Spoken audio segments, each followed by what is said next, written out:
Tayo po ay magluluto ng igado o dinaldalam sa Ilocano. Meron po tayong laman at taba ng baboy, atay, puso, baga, lapay, bato, lumo at taba ng baboy o tinatawag na kalabkab sa Ilocano. Hiwain lang po natin ito ng manipis para mabilis lumambot at madaling maluto.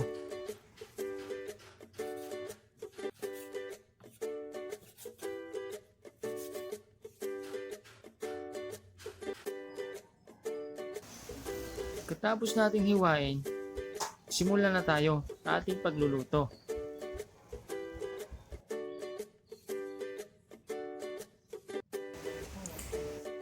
Ilagay lang natin ang kalabkab ng baboy o taba. Igisa lang natin hanggang lumabas ang mantika ng baboy.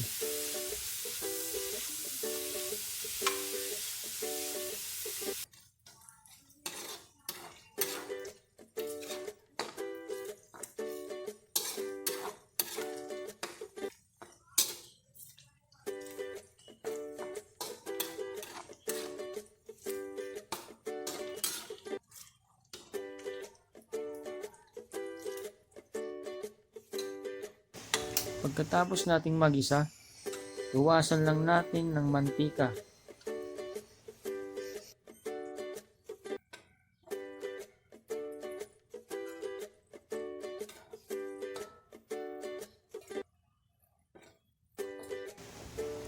Maggisa na tayo ng bawang at sibuyas.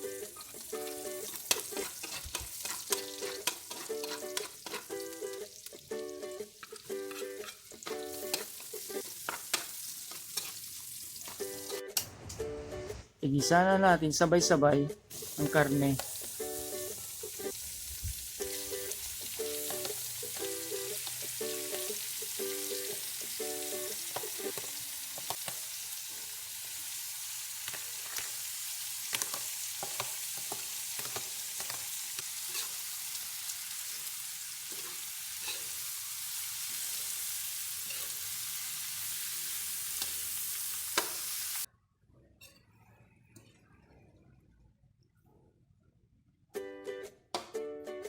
Maglagay na tayo ng soy sauce,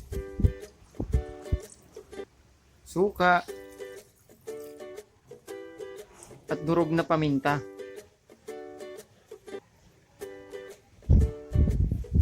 Maglagay din tayo ng kunting betchin.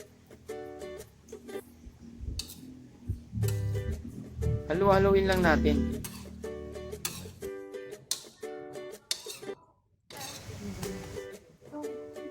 Takpan natin para mabilis lumambot. Malambot na ang ating karne. Hintayin lang natin itong matuyo.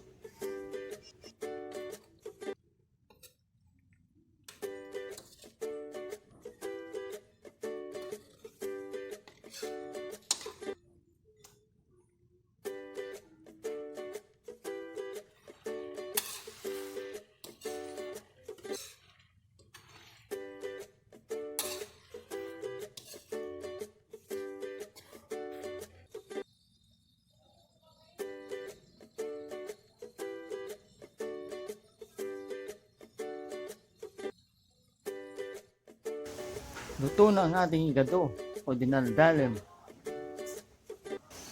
Napakadali lang po ito lutuin at napakasarap.